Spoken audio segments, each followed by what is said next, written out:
Ah, cachorro é bom demais, né? Uma cara desse pulgante aqui. Vai bagunça a noite inteira, agora de dia vai dormir o dia inteiro, né? Olha que coisa mais linda essa custosa. A única que ainda tem cama, né? Porque ela não come a cama dela.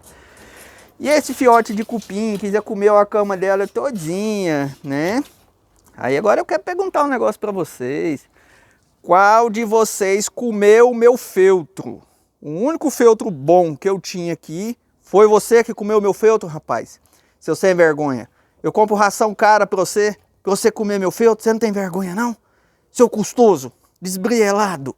Olha a cara de custoso. Eu tô danando que você volta aqui, rapaz. Não sai daqui não, que eu tô conversando com você. Carudo. Foi você mesmo que comeu meu feltro? Olha pra mim, rapaz, que eu tô falando com você. Custoso. Agora ninguém olha pra mim, né? Foi você que comeu meu feltro? Foi sem vergonha. Você tá com cara que foi você que comeu meu feltro.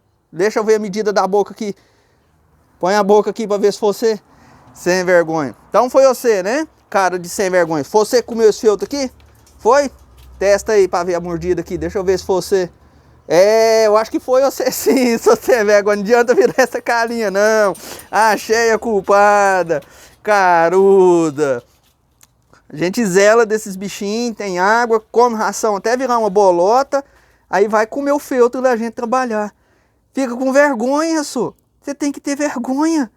Ah, mas foi só uma mordidinha no feltro, papai. Foi só uma mordidinha. Ai, é bom ter cachorro, né? Mas destrói os trem da gente, tudo, né, o gandão? Esse aqui é o gandão gostoso do pai, né? Ursão, fiotão de urso. Zelo dele com pão de queijo. É, você come pão de queijo, meu bem? Você come pão de queijo, come. Ó, come esse dedo seu aqui também. Dá esse feltro aqui que eu vou comer um pouco dele. Ah, foi você, né, safado? Olha que dentão. Deixa eu ver dentão. Ah! E você, meu bem? Você comeu o feltro? Deixa eu ver se você comeu o feltro. Come o feltro aqui, deixa eu ver se tem seu dente aqui. Daqui. Ah, você, né, cachorro? Então foi os três que comeu o feltro. Foi. Ah, não, pai. Dá esse feltrinho aqui que eu tava dando uns polimentos ali, papai. Eita, mas é gostoso demais, neném meu. Ah, nem. Ai, ai. Só quem tem sabe tanto que é bom.